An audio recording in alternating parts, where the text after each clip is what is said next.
A very good evening to all yogis. This evening, I shall discuss one of the discourses that is usually is suitable for contemplation. So this discourse is recommended when yogis are overpowered by hindrances, especially the hindrance of dinamida. Although this discourse was given by the Buddha to the bhikkhu, but it also includes those who are striving to be free from samsara.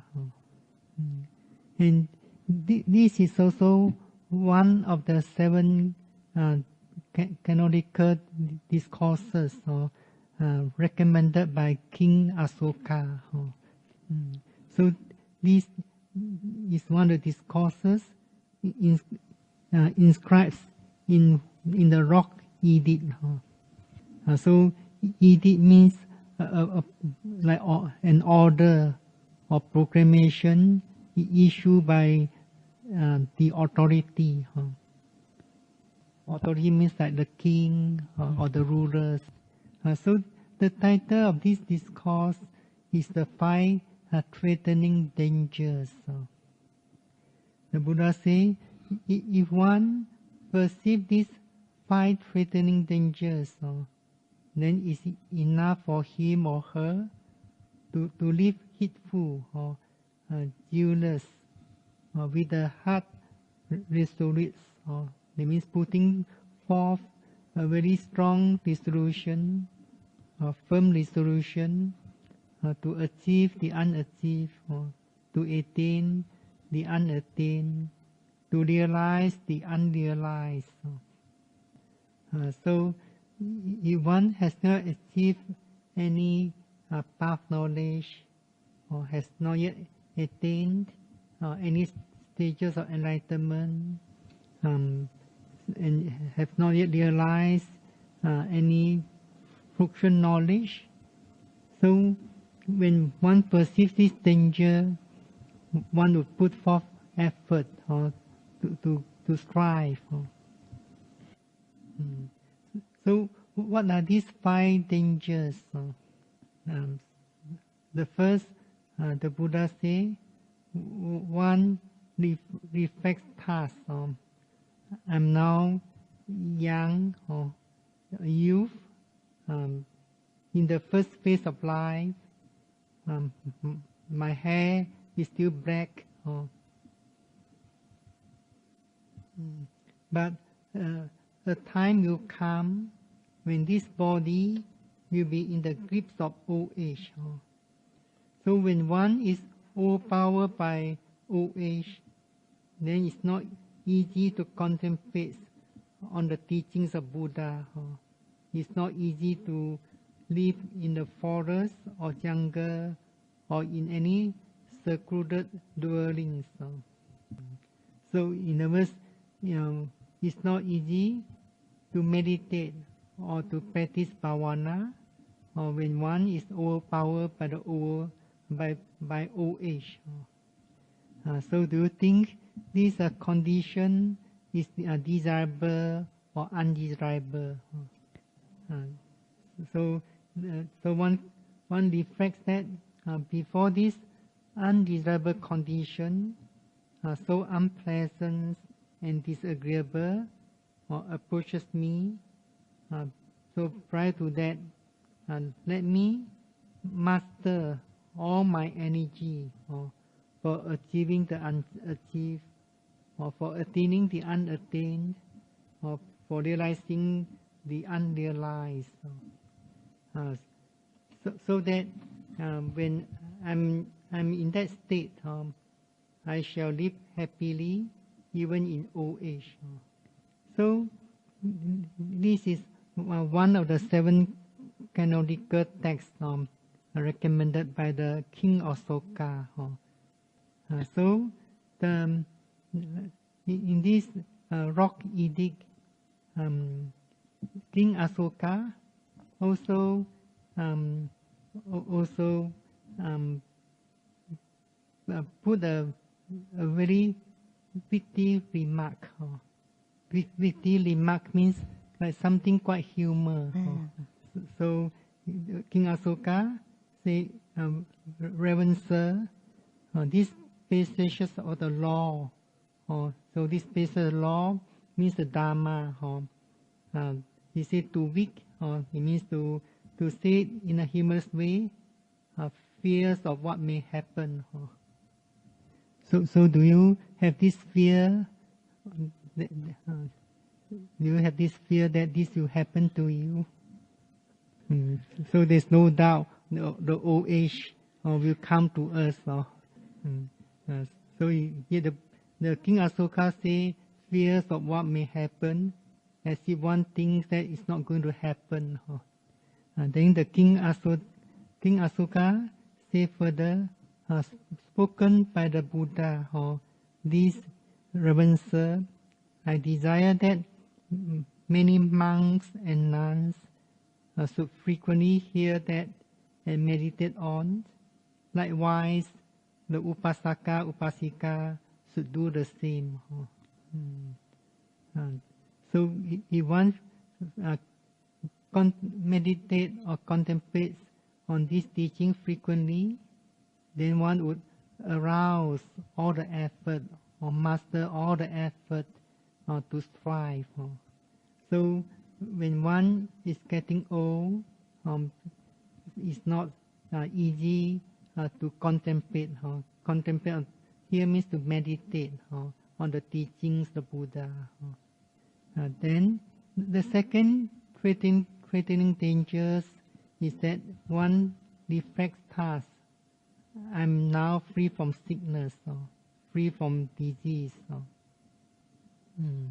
The digestive power functions smoothly. The constitutions of the body is not too cool, not too hot.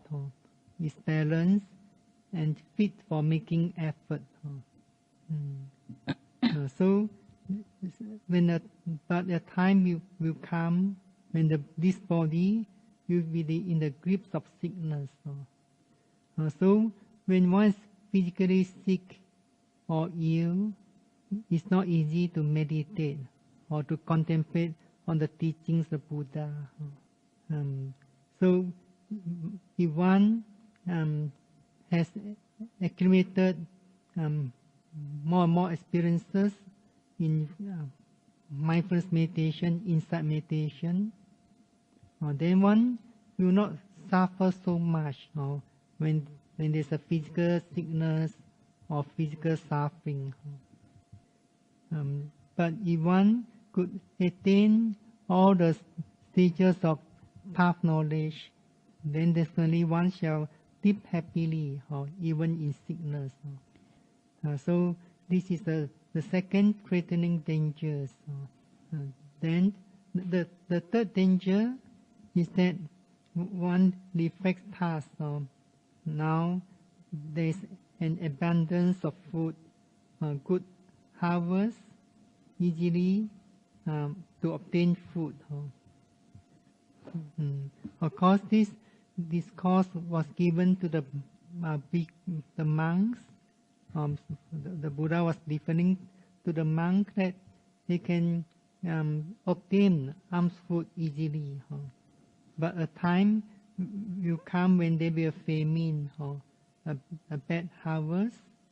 Then it's difficult to collect alms food. Similarly, as a lay practitioners, even you do not have to go and collect alms food. But when there's a famine, I mean, it's also difficult to obtain food. So even one has money, may not be able to buy enough food, or they can only buy a very little food. So during the Buddha's time, when famine was happening at the place, then people will migrate to another place where the food is ample or plenty. Then the other place or habitation will be thrown or crowded with so many people. So at that time, that place or habitation is so crowded that it is not easy to meditate or to contemplate on the teachings of the Buddha. So before this unpleasant condition happened, I would arouse all the effort or master all my energy to attain the supramundane Dharma. So that if I have to encounter or that state, I shall live happily even in the famine. Then the fourth danger is that one defect starts. Now all the people live in concord and amity. So that means there's harmony between the people. They live in, there's a family fellowship, just like the milk and water are mingled together. They look at each other with a friendly eyes.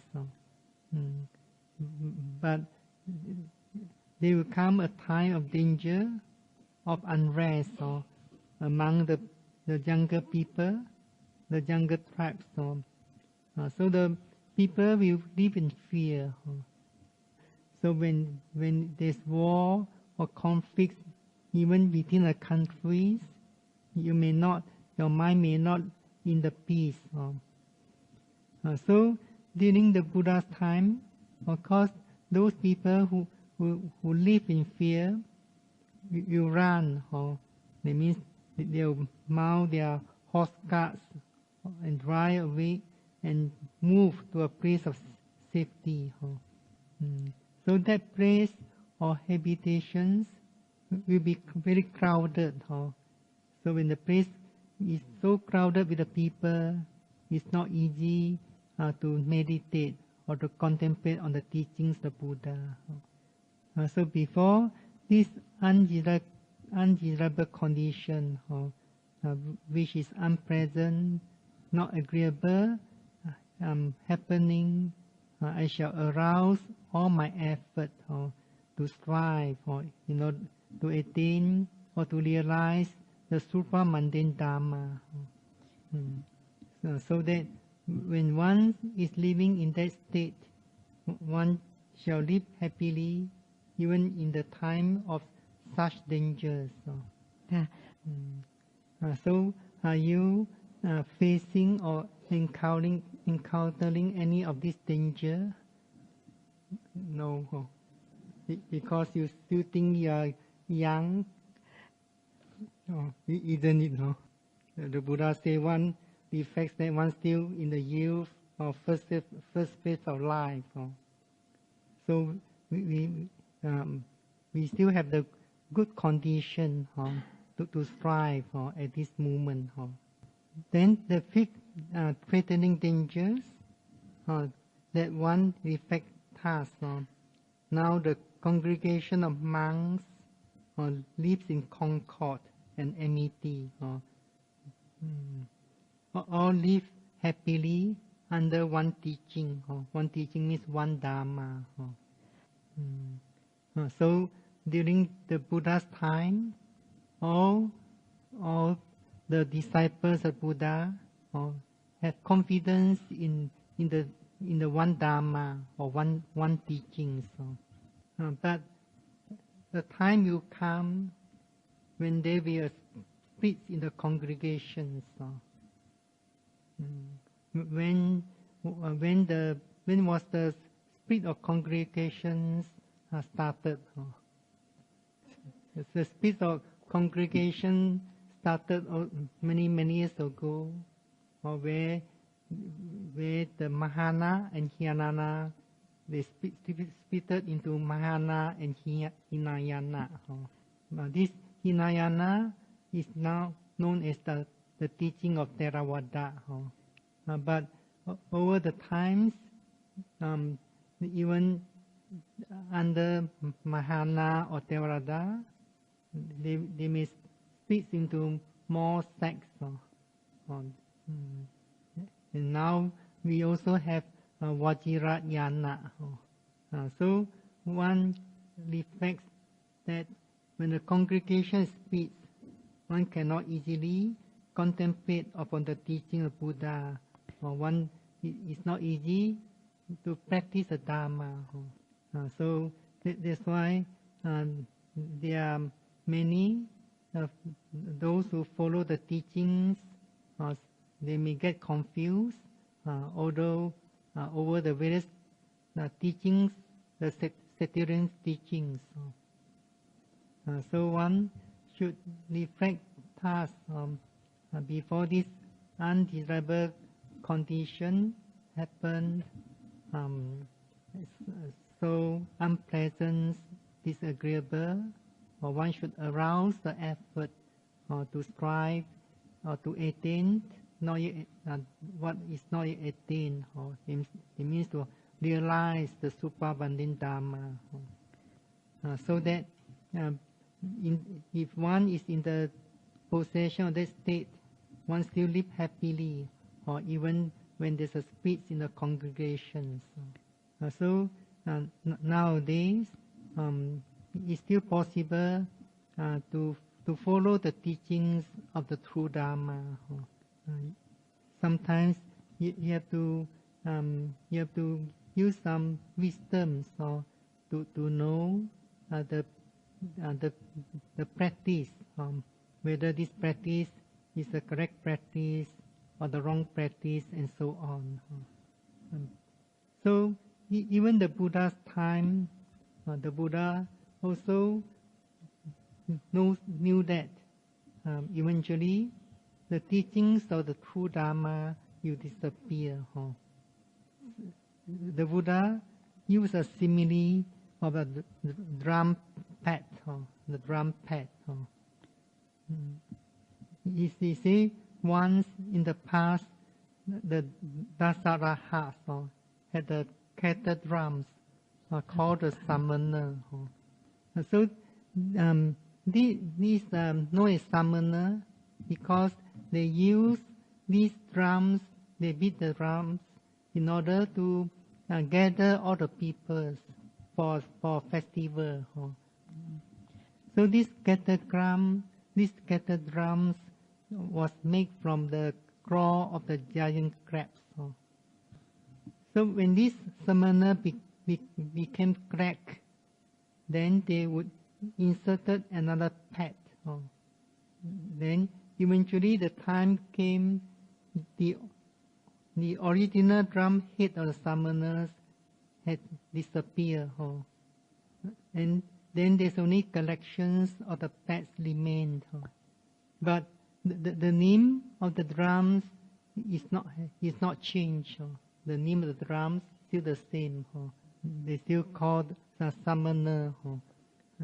But this discourse, the drum pad, in other Tipitaka is known as the war drums.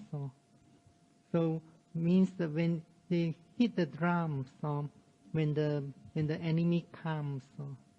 So when they hear the drums, then they would arouse their spirits, or boosting up their spirits to fight with the enemies, to overcome the enemies. So eventually, this drum also facing all the time facing crack here and there. Then they will insert the pads to remove the crack and so on. So the Buddha say, so too, the same thing will happen with the monks or in the future.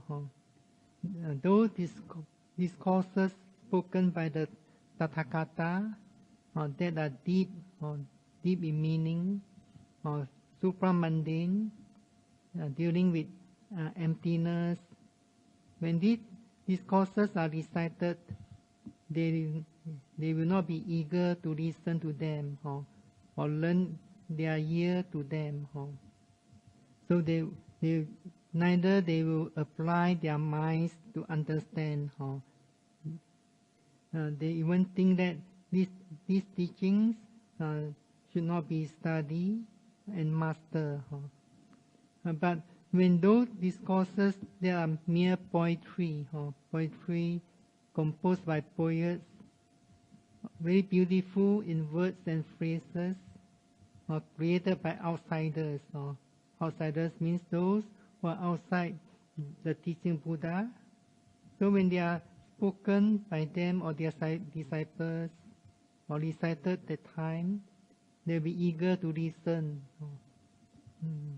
They will lend their ear to listen, or that means they will listen attentively, or they even want to apply their mind to understand, or they think this teaching should be studied and mastered.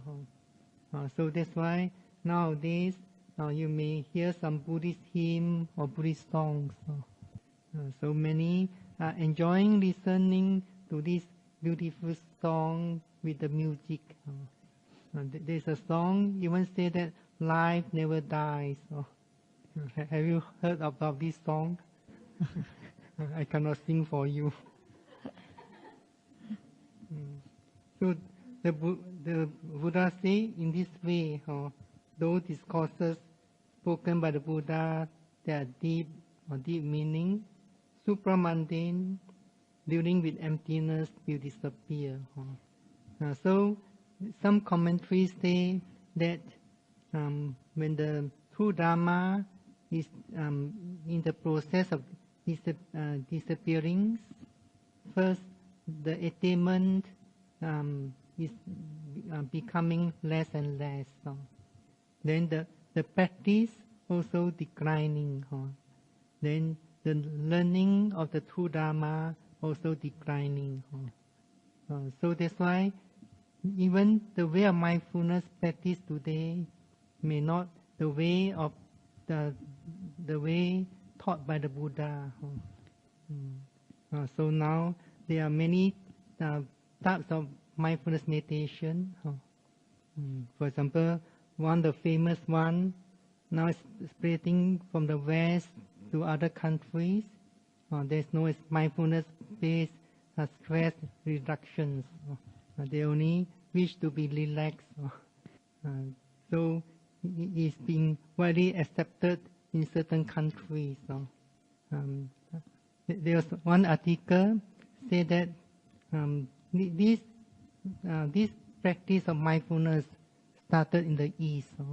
Then it was spreading to the West, and the West getting popular. Then it seems like in the East, people do know how to apply it in their life, in their daily life. So now this mindfulness of the West is coming back to the East. The writers, the authors of that article give a similes, just like a person going to West. When that person going to West wearing his traditional clothes.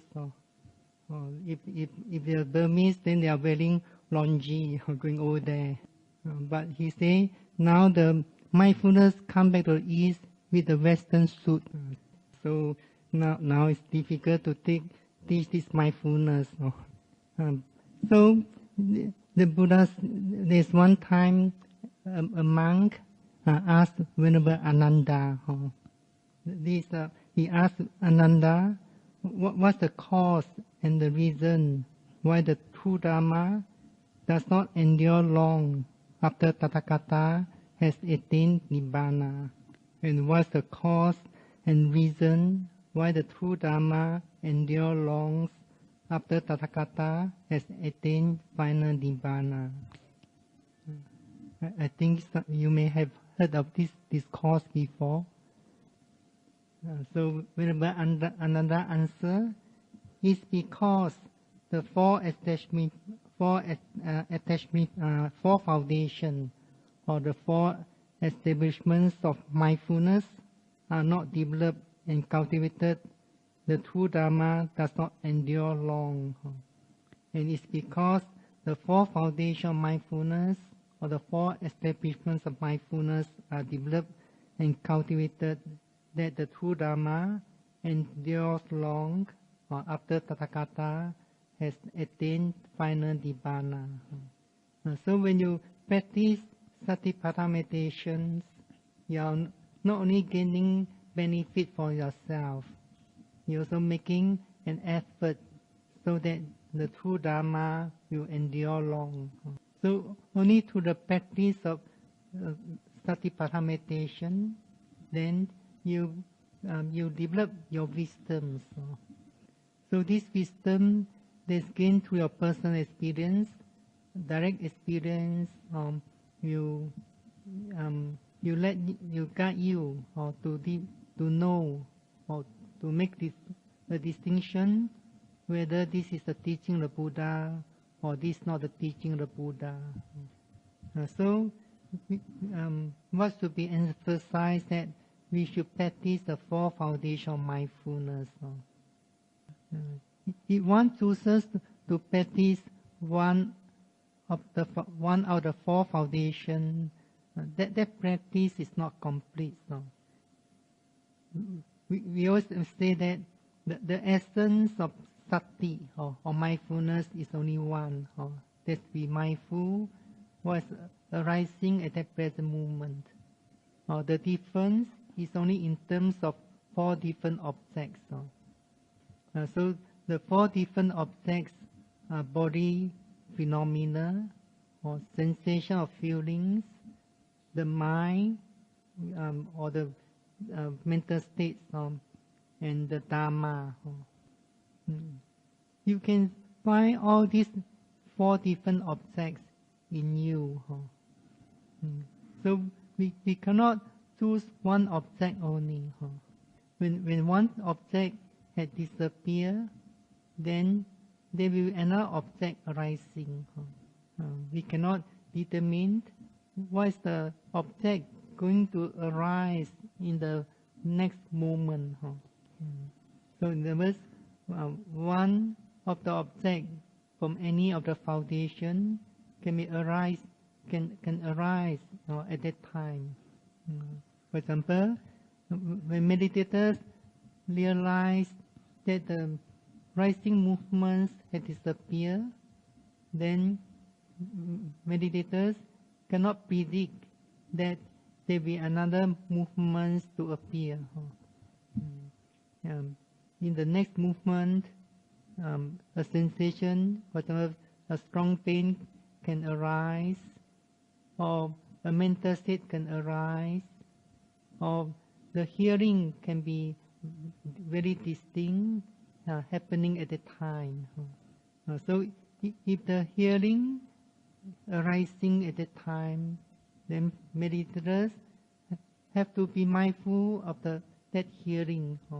Meditators cannot keep the mindfulness with the movements.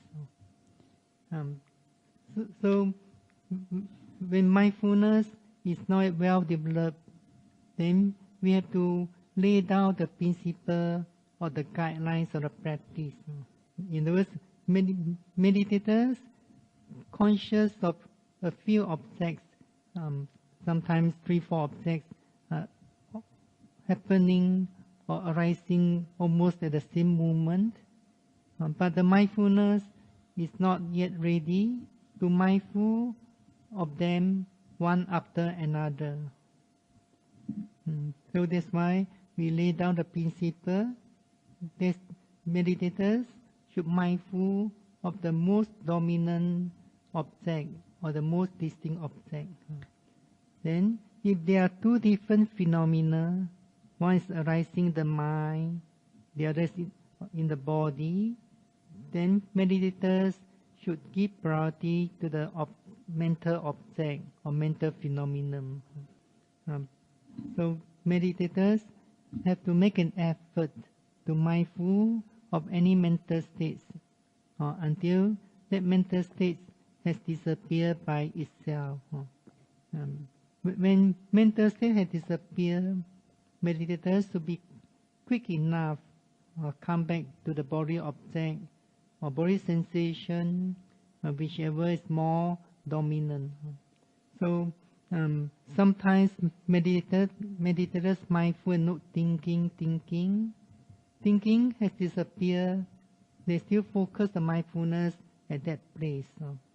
The meditators are focusing the mind there, although thinking has disappeared, then the mind may create something. It's possible for the mind to create something. So in the way, there's another mental state arising. If that mental state disappears, meditators still focus the mind there, as if he thinks the mind is there, then there is something arising again. So when meditators realize the mental state for the thinking has disappeared, then they should quick enough to direct the mindfulness back to the bodily phenomena or sensation, whichever is more distinct. So in that way, meditators develop mindfulness from one object to next object, from one movement to next movement.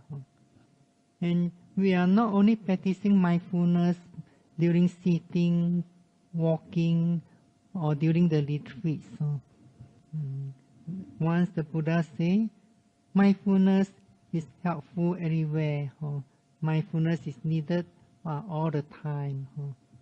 So when you are not practicing formal meditation, you should also learn to practice mindfulness in your daily life. You do not have to slow down while doing your daily activities at home or any place, but you learn to practice general mindfulness. For example, when you are walking to any place, you do not have to do any mental work. Then you can aware that you are walking. But if you find difficult to practice general mindfulness, then at least you learn to mindful of your mental states, especially defilements and emotional mental states. Sometimes there's a anger arising, then you should be mindful of it if possible. In the commentaries to the Mahasatipatthana Sutta, the commentary explains about 4 kinds of clear comprehensions, sampajanya. The first is clear comprehensions of what's beneficial. So when you want to develop mindfulness, you know it's very beneficial. But the commentaries say that one should consider the second clear comprehension. There's clear comprehension of suitability. In other words, you have to realize that whether this time is a suitable time, a suitable place for you to develop, to practice mindfulness meditation. So if the time and place are suitable, then you may mindful of whatever mental state or sensation or any object that's arising at the time. So this is the third clear comprehensions of the territory or the domains of mindfulness meditators. So the domain of mindfulness meditators is their mind and body. So when they could mindful of their mind and body well, then they will gain the 4th clear comprehension of non-delusion. Non-delusion means amoha or panya. For example, if the mindfulness is attentive and there's deep concentration, then meditators realize that there's a object and there's a process of noting mind. Or if they could mindful of attentively, then they realize that the mental state of anger is not permanent or subject to passing away. So it is possible to practice mindfulness in our daily life, and it's more challenging than in the retreat center. So if one can take out the challenge, one can make progress as well. If one develop the habits of mindful the mind, especially defilements or kilesa or emotional mental states, then they can sustain the beauty of mind.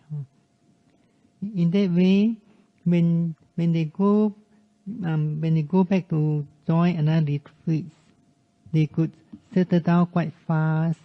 Then they also can make more progress. So we can meditate, practice mindfulness all the time as long as we are awake. So in our daily life, we also can mindful of our speech, our body actions, our thoughts. In other words, we also be mindful of our mental conducts, verbal conducts, and physical conducts. So when one always mindful of one's own conduct, then one also can keep the purity of the conduct. In that way, one could abstain from unwholesome conducts or conduct that cause pain to others. So when you develop mindfulness in your daily life, eventually this becomes the nature of the mind. The nature of mind is to know or to be aware. But without proper training, then one always live unmindfully. So you should bear in mind what the Buddha taught. Mindfulness is helpful everywhere. Mindfulness is needed all the time. So I wish all meditators, you strive on diligently, striving on diligently all the times, everywhere, so that your mindfulness getting stronger till you realize the truth by yourself, and remove all your mental defilements and attain enlightenment. สาธุ สาธุ สาธุ